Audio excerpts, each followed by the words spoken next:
جانوروں کے تعلق سے، کھیتی باڑی کے تعلق سے 1 سال کی شرط نہیں ہے، اس کے لیے اپنی شرطیں ہیں۔ مال کے تعلق سے شرط یہ ہے تیسری، اس پر مکمل 1 سال گزر جائے۔ اب وہ سال چاہے ربیع الاول میں پورا ہو، چاہے رمضان میں پورا ہو، چاہے ذی الحجہ میں پورا ہو، جیسے ہی سال پورا ہوگا ویسے ہی زکوٰۃ ادا کرنا پڑے گا۔ اب ہمارے ہاں لوگوں نے رمضان کو زکوٰۃ کا مہینہ بنا لیا ہے، غلط بات ہے یہ۔ ایک بچی کی شادی ہوئی، اس کی شادی ربیع الاول کے مہینے میں ہوئی، ربیع الاول میں اس کو 10 تولے سونے ملے سسرال کی طرف سے، گھر والوں کی طرف سے۔ اب وہ زکوٰۃ کب نکالے گی؟ رمضان میں نہیں، ربیع الاول میں۔ اس کا سال ربیع الاول میں پورا ہو رہا، وہ ربیع الاول میں زکوٰۃ نکالے گی۔ زکوٰۃ نکالنے کے لیے وہ رمضان کے مہینے کا انتظار نہیں کرے گی، یہ سمجھنے کی بات۔ تو یہ 3 شرطیں ہیں کہ مالک ہونا، مال کا نصاب تک پہنچنا، اور نمبر 3 سال کا پورا ہونا۔ ان تینوں شرطوں میں سے اگر کوئی بھی ایک شرط پوری نہیں ہوتی ہے تو ایسی صورت میں اس بندے پر زکوٰۃ فرض نہیں ہوتی۔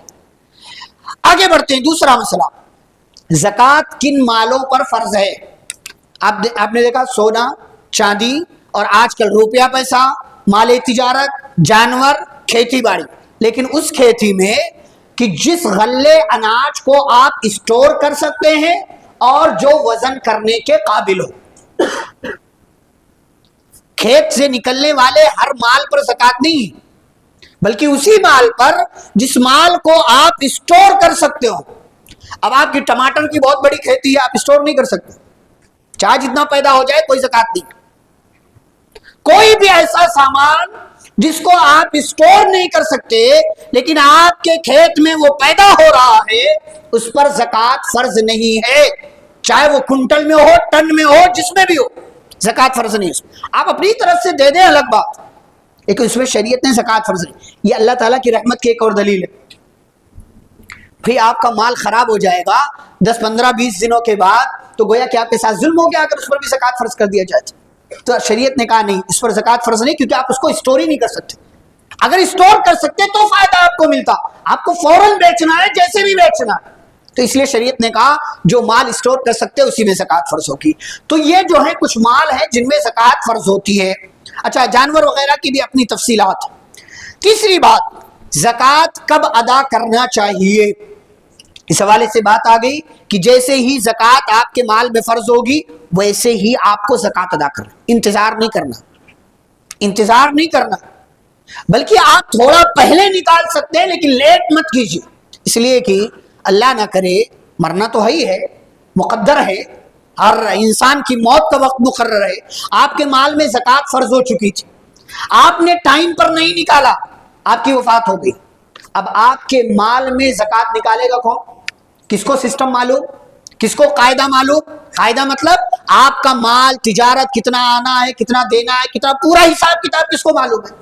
مالک آپ تھے، نکالنا آپ کو تھا، اس لیے آپ ذمہ دار ہیں۔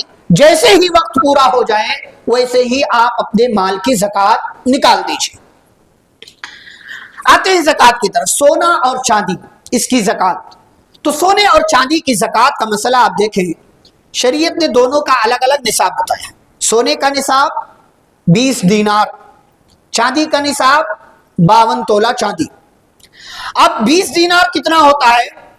اس زمانے میں جو نبی صلی اللہ علیہ وسلم کا دور ہے، وہ زمانہ ہے، وہ عہد ہے، اس زمانے میں سونا چاندی دونوں زیورات بھی ہیں، دونوں کرنسی بھی ہیں، دونوں مال کے طور پر بھی استعمال ہو رہے ہیں، اور دونوں میں بہت زیادہ فرق نہیں تھا، بہت زیادہ فرق نہیں تھا۔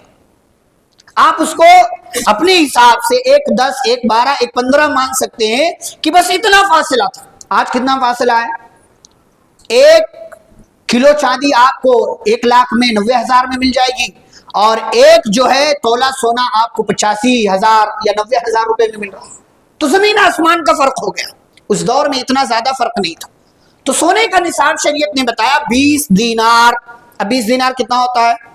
ہمارے یہاں لوگ اس کو 7.5 تولہ بولتے ہیں، تولہ آپ کے یہاں 10 گرام کا ہوتا ہے۔ اس حساب سے مانے تو 75 گرام سونا صرف ہوگا، لیکن یہ نہیں، شریعت نے 20 دینار بتایا، 1 دینار 4.25 گرام سونا ہوتا ہے، تو 20 دینار 85 گرام سونا ہوگا، 85. آج کے حساب سے تولے میں اگر اس کو کنورٹ کریں 8.5 تولے بنتے ہوں. 85 گرام سونا، 1 دینار 4.25 گرام. شریعت میں تولے کا لفظ نہیں آیا، شریعت میں دینار آیا. اور آج کے زمانے کے حساب سے دینار کو آپ گرام میں کنورٹ کرتے، 1 دینار 4.25 گرام. اس طریقے سے 85 گرام سونا ہو گیا. اور یہ سونا بھی خالص، یہ سونا بھی خالص 18 کیرٹ نہیں. پھر 18 کیرٹ کا 85 گرام سونا ہے تو پھر اسی حساب سے آپ کو فرق کرنا پڑے گا یہ ہو کتنا رہا اوریجنل.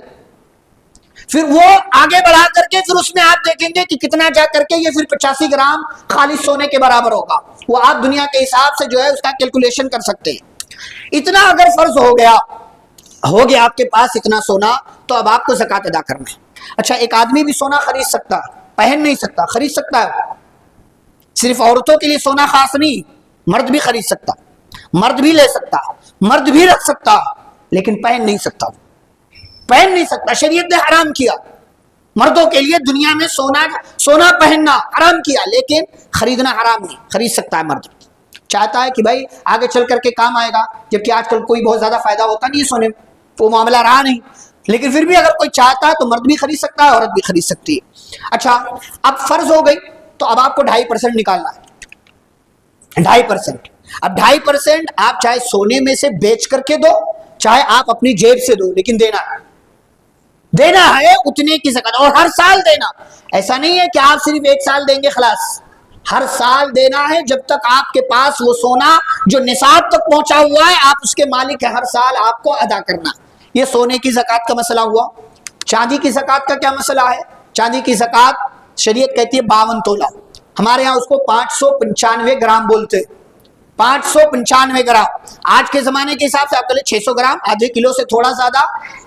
چاندی کسی کے پاس ہو گئی، سال گزر گیا، وہ مالک ہے، اب اس کو زکات ادا کرنا ہے. اس میں بھی وہی 2.5% والا معاملہ ہے. 2.5% اس کو زکات ادا کرنا ہے، چاہے بیچ کر کے ادا کرے یا اپنی جیب سے ادا کرے. اب یہاں ایک مسئلہ کہ استعمال والا جو سونا ہے، جو عورت کان میں پہن رہی ہے، ہاتھ میں پہن رہی ہے، یا جو ہے ناک میں پہن رہی ہے، گلے میں پہن رہی ہے، کیا استعمال والے سونے پر بھی زکات ہے؟ جی ہاں، زکات ہے. استعمال کی کوئی اور چیز ہو، گھر ہے آپ کا استعمال کے لیے، گاڑی ہے آپ کی استعمال کے لیے، دکان ہے آپ کا استعمال کرنے کے لیے، ایسے ہی آپ کے پاس کچھ اور ہے استعمال کرنے کے لیے، اس استعمال والے سامان پر زکات نہیں. لیکن بات جب زیورات کی آئے گی، سونا چاندی کی بات آئے گی، گرچہ وہ استعمال میں ہے لیکن اس پر بھی زکات آپ کو ادا کرنا ہے. اچھا، ایک بات بتائیے کہ آج کل لوگ سونے چاندی میں کون ڈیل کرتا؟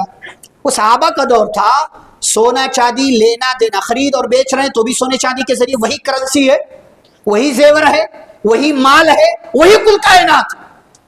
ہم تو لین دین کے لیے پیسے دے دیتے ہیں نا، کرنسی دے رہے ہیں، روپے پیسے نوٹ دے رہے ہیں، سونا چاندی نہیں دیتے. تو سونا چاندی بندہ بنواتا کس لیے ہے؟ استعمال کے لیے. اب اگر آپ یہ کہو کہ استعمال والے زیورات پر زکات نہیں ہے تو زکات آج کون دے گا سونے چاندی پر؟ سونے چاندی پر اکا دکا لوگ اسٹور کرنے کے لیے بنواتے ہیں کہ ہاں بھائی چلو آڑے وقت میں کام آئے گا. باقی لوگ پہننے کے لیے تھوڑا ادھر سے مل گیا، تھوڑا ادھر سے مل گیا، تھوڑا خرید لیا، پھر وہ جا کر کے نصاب سے اوپر ہو جاتا ہے تو پھر اب زکات ادا کرنا. تو استعمال والے زیورات پر بھی زکات ہے، زکات ادا کرنا چاہیے. اسی میں احتیاط کا تقاضا بھی ہے. اچھا، اب اس میں دیکھتے تجارت، مال تجارت کی زکات. اب مال تجارت سال بھر کا کیلکولیشن آپ کیجئے، سال بھر کا حساب کیجئے، کتنا دینا ہے، کتنا لینا ہے، کتنا آنا ہے، کتنا جانا ہے، وہ پلس مائنس سب کر کے آپ پورا حساب کتاب کیجئے. دکان میں کتنا مال ہے حساب کیجئے اور زکات انصاف کے ساتھ نکالیے. یہ شریعت کی تعلیم ہے. اب یہاں کچھ لوگ زمینوں کا مسئلہ پوچھتے، زمین کا کیا مسئلہ ہے؟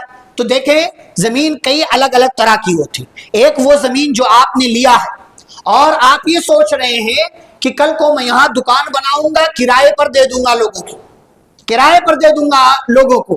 تو آپ کی وہ زمین جب تک آپ دکان نہیں بنوا رہے ہیں آپ کا مال سمجھا جائے گا اور اس پر آپ کو زکات نکالنا پڑے گا. جب آپ دکان بنوا لیں گے، دکان سے کرایہ آنے لگے گا، اور یا آپ نے اس دکان کو بیچ دیا تو اب وہ مال جو آ رہا اگر کرائے کی شکل میں آ رہا ہے، اس پر سیونگ ہو رہی ہے، سال گزر رہا ہے، تو پھر اس پر آپ زکوٰۃ دیں گے۔ اگر مال خرچ ہو جا رہا ہے، پیسہ خرچ ہو جا رہا ہے، کرائے کا مال تھا، تو آپ نے جو ہے پھر اس پر زکوٰۃ فرض نہیں ہوگی۔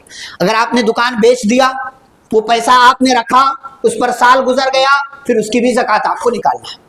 ایک وہ زمین ہے جو آپ نے یہ سوچ کر کے لیا ہے کہ 5 سال بعد 10 سال بعد یہاں گھر بنواؤں گا، رہوں گا، یا میرے بچے رہیں گے، تو اس پر زکوٰۃ فرض نہیں، اس پر کوئی زکوٰۃ نہیں، کیونکہ آپ نے اپنے ذاتی استعمال کے لیے لیا۔ ایک وہ زمین ہے جو آپ نے بیچنے کی نیت سے لیا ہے، 10 سال بعد یہاں کی زمین کی ویلو بڑھ جائے گی، بیچ دوں گا، میرا اچھا خاصا فائدہ ہو جائے گا، آپ ہر سال اس کی زکوٰۃ نکالیں گے۔ کچھ لوگ ہیں کہتے لیا ہے چپ پڑی ہے، کیوں پڑی ہے؟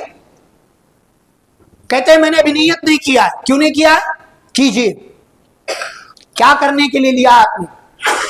بیچنے کے لیے، استعمال کے لیے، کس لیے آپ نے لیا ہے؟ آپ اپنی نیت فکس کر لیجئے، اور جو نیت آپ فکس کریں گے اسی کے اعتبار سے فیصلہ کیا جائے گا، اسی کے اعتبار سے حکم لگایا جائے گا۔ اگر آپ نے ذاتی استعمال کے لیے لیا ہے، نیت بنایا ہے، تو زکوٰۃ نہیں ہے۔ اگر آپ نے بیچنے کے لیے لیا ہے، نیت بنا لیا ہے، تو پھر آپ کو زکوٰۃ ادا کرنا پڑے گا، ہر سال کی زکوٰۃ دینا پڑے گا۔ قرض کی زکوٰۃ کا کیا مسئلہ ہے؟ کچھ لوگ کہتے ہیں کہ میرا اتنا قرض ہے، فلاں فلاں صاحب نے لیا ہے، آنا ہے لیکن نہیں آ رہا۔ کتنا ٹائم ہوا؟ 2-4 مہینے ہوا، 6 مہینے ہوا، 8 مہینے ہوا، اسی سال آپ نے دیا ہے، تو اس مال کو شامل کر کے اس کی زکوٰۃ نکالیں گے۔ اگر ٹائم نکل گیا، 4 سال 5 سال، بظاہر آنے کا کوئی راستہ نظر نہیں آ رہا ہے، کوئی صورت نظر نہیں آ رہی ہے، تو اب آپ اس مال کی زکوٰۃ ابھی نہیں ادا کریں گے۔ جب وہ مال آپ کو مل جائے گا تو علماء نے کہا کم از کم 1 سال کی زکوٰۃ آپ کو نکالنا ہے۔ جب مل جائے گا اسی وقت فوراً، یہ نہیں دیکھیں گے کہ پھر سال گزرے گا، جیسے ہی ملے گا ویسے ہی فوراً آپ کو زکوٰۃ نکالنا ہے۔ اچھا، کچھ لوگ کہتے ہیں کہ شیخ میرے پاس اتنا مال ہے، 50 لاکھ مال ہے، لیکن میں 5 لاکھ قرضہ بھی ہوں، تو کتنے کی زکوٰۃ نکالوں؟ کتنے کی زکوٰۃ نکالوں؟ بھئی یہ سوال ویلڈ ہی نہیں، یہ سوال انویلڈ ہے۔ آپ 5 لاکھ قرضہ ہے، 50 لاکھ آپ کے پاس ہے، تو 5 لاکھ دے کیوں نہیں رہے؟ آپ نے دیا کیوں نہیں 5 لاکھ قرضہ؟ کس دن کا انتظار کر رہے ہیں؟ اور سماج میں اس طریقے کے بہت سے لوگ، ان سے مال لیا پیسہ نہیں دیا، ان سے قرضہ لیا پیسہ نہیں دیا، یہاں سے مال اٹھایا پیسہ نہیں دیا، اور قرض کے معاملے میں ہمارا سماج آج اس حد تک پہنچ چکا ہے کہ مسلمان قرض لے کر کے واپس نہیں کرتا۔ قرضہ لیں یا دیں تو لین دین کا معاملہ مضبوط ہونا چاہیے۔ تو آپ نے قرضہ لیا، واپس کیجیے۔ آپ کا جو اصل مال ہے 45 لاکھ روپے، اس میں آپ زکوٰۃ نکالیے، اس کی زکوٰۃ آپ 5 لاکھ آپ واپس کیجیے۔ اگر نہیں کر رہے تو آپ کو زکوٰۃ نکالنا پڑے گا۔ اگر آپ نہیں دے رہے تو ایک تو جرم کر ہی رہے آپ، لیکن دوسرا جرم مت کیجیے، اس 50 لاکھ کی پورے کی زکوٰۃ نکالیے۔ یہ آپ کا حق ہے، یہ آپ کو شریعت تعلیم دیتی ہے۔ اچھا، اب زکوٰۃ کے تعلق سے مختلف مسائل، جانوروں کا تذکرہ نہیں کر رہا ہوں کیونکہ ہمارے ہاں جانوروں کو پالنے کا بہت زیادہ مسئلہ نہیں ہے۔ کھیتی کے تعلق سے میں نے تذکرہ کر دیا، بعض لوگوں نے 6 کنٹل، بعض لوگوں نے 6.5، بعض لوگوں نے 7 کنٹل بتایا ہے۔ اگر غلہ اناج جو اسٹور کرنے کے قابل ہے، وزن کرنے کے قابل ہے، اتنا پیدا ہوتا ہے، تو شریعت کہتی ہے اس میں آپ زکوٰۃ دیجیے، اس میں آپ زکوٰۃ دیجیے۔ اگر آسمان کے پانی سے وہ سیرابی ہوئی ہے، آپ نے محنت نہیں کی ہے، تو 10واں حصہ، یعنی 100 کلو میں سے 10 کلو، اور اگر آپ نے محنت کیا ہے تو 100 کلو میں سے 5 کلو آپ کو زکوٰۃ نکالنا ہے، 20واں حصہ آپ کو زکوٰۃ ادا کرنا ہے۔ یہ باتیں ہو گئی۔ اب اگر زکوٰۃ فرض ہو رہی ہے تو سوال یہ ہے کہ میں زکوٰۃ دوں کس کو، زکوٰۃ ادا کس کو کروں؟ شریعت نے 8 لوگوں کا نام لیا، لیکن ان 8 لوگوں میں سے 2 لوگ سب سے زیادہ اہم ہیں، وہ ہے ایک فقیر، ایک مسکین۔ اسی لیے دونوں کا نام پہلے نمبر پر اللہ تعالیٰ نے ذکر کیا، اور جو جتنا زیادہ مستحق ہے اس کا نام اللہ نے اسی ترتیب کے ساتھ بیان کیا۔ انما الصدقات للفقراء والمساکین والعاملین علیہا والمؤلفۃ، جو مستحق ہے اس کا نام پہلے، پھر جو مستحق ہے اس کا نام اس کے بعد، اس طریقے سے ترتیب اللہ تعالیٰ نے بنائی۔ فقیر اور مسکین کون ہے؟ یہ فقیر وہ جس کے پاس گزارے کے لیے سامان نہ ہو، مسکین وہ جس کے پاس گزارے کے لیے سامان تو ہے لیکن اتنا نہیں ہے کہ آگے کی زندگی اس کی اچھے سے چل سکے۔ تو یہ دونوں مستحق ہیں، ان کو آپ زکوٰۃ ادا کیجئے، اور اگر آپ کے یہ رشتہ دار ہیں تب تو ان کا حق اور زیادہ بڑھ جاتا ہے کہ آپ ان تک زکوٰۃ کا مال پہنچائیے۔ یاد رہے، ماں کو، باپ کو، بیوی کو، اولاد کو آپ زکوٰۃ نہیں دے سکتے ہیں، وہ آپ کی ذمہ داری ہے۔ اس کے علاوہ جو لوگ بھی ہیں ان کو زکوٰۃ ادا کیا جا سکتا ہے، بھائی کو، بہن کو، شوہر کو، یا اسی طریقے سے بہو کو، یا ساس کو، سسر کو، جو لوگ بھی آپ کے رشتہ دار میں، خالہ، پھوپھی، ماموں، جو بھی ہے ان سب کو آپ زکوٰۃ ادا کر سکتے ہیں، زکوٰۃ دیا جا سکتا ہے۔ لیکن زکوٰۃ کے یہ مصارف یا زکوٰۃ کے مستحقین تک مال پہنچانے کے لیے اگر شہر میں، اگر علاقے میں بیت المال کا صحیح، محکم، مستحکم اور بہترین نظام قائم ہے تو ہماری یہ ذمہ داری ہے ہم اس بیت المال کو اور مضبوط کریں اور مستحکم کریں، اس میں اپنا ہاتھ شامل کریں، اس میں اپنا حصہ شامل کریں، تاکہ یہ بیت المال اور مضبوط ہو کر کے اور بہترین طریقے سے غریبوں، مستحقین، مسکینوں، ضرورت مندوں، بیواؤں، یتیموں اور دیگر جو ہے محتاجوں تک اپنا تعاون پہنچا سکیں۔ اس طریقے سے آپ کا دو فائدہ ہوگا، ایک بیت المال کو مضبوط کرنے کا فائدہ، اور دوسرا فائدہ غریبوں، مسکینوں، محتاجوں، یتیموں اور بیواؤں کی مدد کرنے کا فائدہ آپ کو حاصل ہوگا۔ میں یہ نہیں کہہ رہا آپ اپنی زکوٰۃ کا پورا مال بیت المال کے حوالے کر دیں، ٹھیک ہے، آپ کسی کو چپکے سے دینا چاہتے ہیں، خصوصی دینا چاہتے ہیں دیں، آپ اپنے کسی رشتہ دار کی مدد کرنا چاہتے ہیں مدد کریں، لیکن یہ کام اگر بیت المال کے ذریعے ہو رہا ہے بہت اچھی بات، الحمدللہ، آپ کو بیت المال کو اور مضبوط کرنا چاہیے۔ یہاں پر ایک اور بات جو ہم اور آپ کو دھیان دینا چاہیے وہ یہ کہ رشتہ داروں پر صدقہ کرنے کا ڈبل ثواب ملتا ہے، ایک تو رشتہ داری نبھانے کا اور دوسرے صدقہ کرنے کا، یہ ڈبل ثواب آپ کو اللہ تعالیٰ کی طرف سے دیا جاتا ہے۔ اور آگے بڑھیں ہم لوگ کہ اگر آپ کے مال میں زکوٰۃ فرض ہو رہی ہے، اچھا بہت سارے سوالات ہو سکتے ہیں لوگوں کے ذہن میں، لیکن وہ سارے سوالات آپ کے ذہن میں، میرے بھی ذہن میں ہو سکتے ہیں، لیکن سارے سوالات کا تذکرہ جمعہ کے خطبے میں کرنا ممکن نہیں، اس لیے کسی کا اگر کوئی سوال ہے وہ بعد میں بھی کر سکتے ہیں، کسی عالم سے، امام صاحب سے پوچھ کر کے اپنے سوال کا جواب حاصل کر سکتے ہیں۔ اگر زکوٰۃ فرض ہو رہی ہے آپ کے مال میں اور آپ انصاف کے ساتھ زکوٰۃ نہیں نکالتے، بہت بڑا نقصان ہے، آپ کا ذاتی بھی، اجتماعی بھی، سماجی بھی، اور رفتہ رفتہ رفتہ سماج میں غربت، محتاجی، ضرورت مندی بڑھتی چلی جائے گی، بھیک مانگنے والوں کی تعداد زیادہ ہو جائے گی۔ شریعت کیا کہتی ہے؟ زکوٰۃ نہ دینے والوں کا انجام کیا ہے؟ مال کی جو لوگ زکوٰۃ نہیں نکالتے، اللہ کہتا ہے وَلَا يَحْسَبَنَّ الَّذِينَ يَبْخَلُونَ بِمَا آتَاهُمُ اللَّهُ مِنْ فَضْلِهِ هُوَ خَيْرٌ لَهُمْ، جو لوگ مال میں کنجوسی کرتے ہیں، بخیلی کرتے ہیں، اس کا حق ادا نہیں کرتے، وہ مال غریبوں تک نہیں پہنچاتے، سمجھتے ان کے لیے اچھا ہے؟ نہیں، بل هو شر لهم، ان کے لیے برا ہے، اچھا نہیں ہے ان کے لیے۔ سَيُطَوَّقُونَ مَا بَخِلُوا بِهِ يَوْمَ الْقِيَامَةِ، اللہ کہتے ہیں ان کے مال کو توق بنا کر کے ان کے گلے میں قیامت کے دن ڈال دیا جائے، یہ مال کی زکوٰۃ نہ ادا کرنے کا انجام ہے۔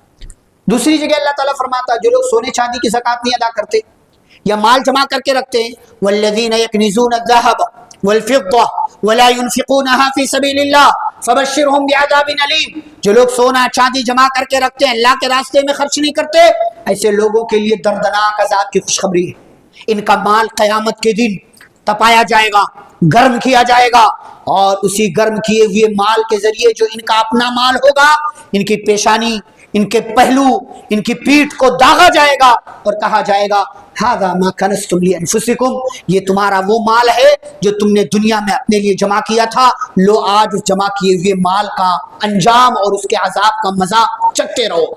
اور پیارے نبی صلی اللہ علیہ وسلم ایک اور حدیث میں فرماتے وَلَمْ يَمْنَعُوا زَكَاةَ أَمْوَالِهِمْ، جو قوم زکوٰۃ دینا چھوڑ دیتی ہے إِلَّا مُنِعُوا الْقَطْرَ مِنَ السَّمَاءِ، اللہ زکوٰۃ نہ ادا کرنے کی وجہ سے ایسی قوم پر آسمان سے بارش کے قطرے روک لیتا ہے۔ وَلَوْلَا الْبَهَائِمُ لَمْ يُمْطَرُوا، اگر جانور نہ ہو تو زکوٰۃ ادا نہ کرنا اتنا بڑا جرم ہے کہ اللہ آسمان سے بارش نازل نہ کرے، تو جانوروں کی وجہ سے بارشیں ہو جاتی، پانی نازل ہو جاتا، اللہ تعالیٰ اپنی رحمت نازل کر دیتا ہے. لیکن زکوٰۃ نہ دینا اتنا بڑا جرم ہے کہ اگر یہ جانور نہ ہو تو اللہ تعالیٰ پانی بھی نازل نہ کرے. اس لیے خیال رکھیں آپ کا. اور ویسے بھی یہ جو 2.5% آپ کے مال میں زکوٰۃ فرض ہو رہا ہے نا، یہ آپ کا نہیں ہے. بعض دفعہ مدارس کے سفراء اور مدارس سے علماء آتے ہیں تو ہمارے بعض لوگ حقارت کی نظر سے دیکھتے ہیں، کہاں سے آ گئے، کتنے آ رہے ہیں، اتنے سارے کیسے آتے، اتنے سارے.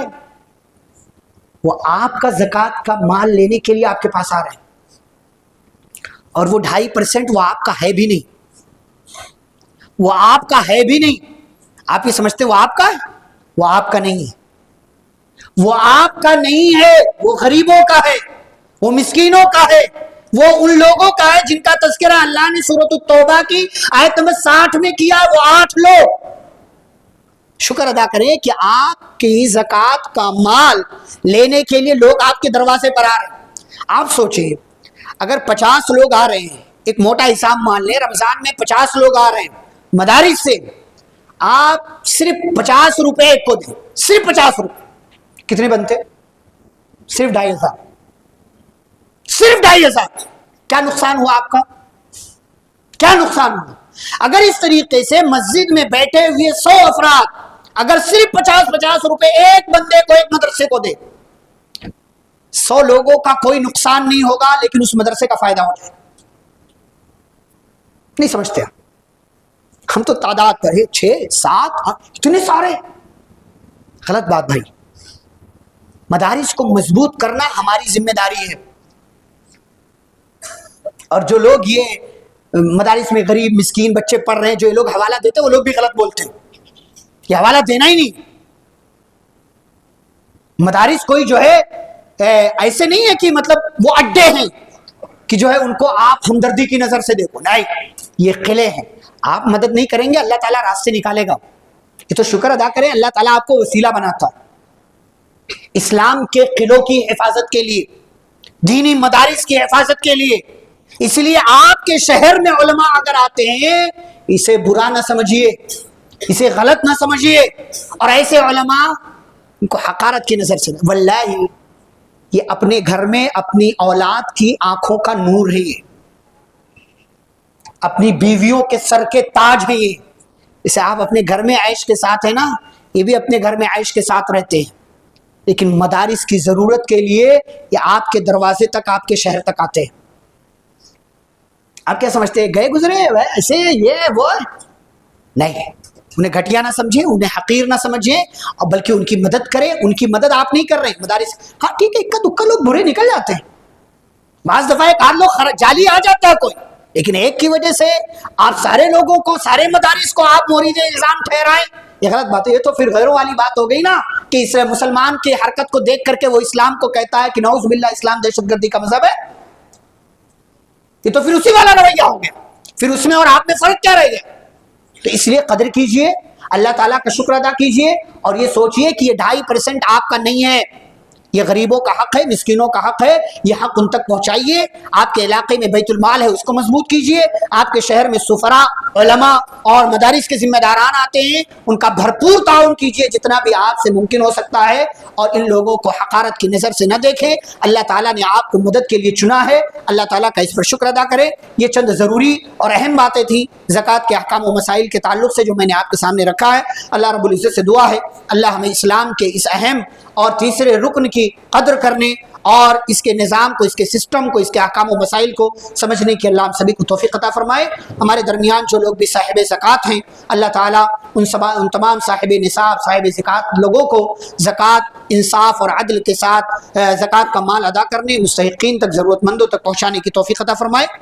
اللہ ہم سبھی کو پیارے نبی صلی اللہ علیہ وسلم کی سنتوں پر عمل کرنے والا بنائے، صحابہ کرام کا منہج اپنانے والا بنائے. اللہ ہمارے درمیان جو بیمار ہیں انہیں شفاء کاملہ عاجلہ عطا فرمائے. جو مصیبت میں، پریشانی میں ہیں، اللہ ان کی پریشانیوں کو دور فرمائے. جو قرض میں ہیں، اللہ ان کے قرض کی ادائیگی کی سبیل پیدا فرمائے. جو بے اولاد ہیں، اللہ انہیں صاحب اولاد بنائے. اور جو زندگی میں کسی بھی طریقے سے پریشان ہیں، اللہ ان کی تمام تر پریشانیوں کو دور فرمائے. جو کل تک زندہ تھے، آج نہیں ہیں، اللہ انہیں جنت الفردوس کے اندر داخلہ نصیب نصیب فرمائے، ان کی قبروں کو نور سے بھر دے، جو زندہ ہیں اللہ ہم سبھی کو جب تک دنیا میں زندہ رکھے اسلام اور ایمان پر زندہ رکھے، خاتمہ تو خاتمہ بالخیر ہو۔ وصلی اللہ تعالی علی نبینا محمد وعلی آلہ وصحبہ اجمعین برحمتک یا ارحم الراحمین۔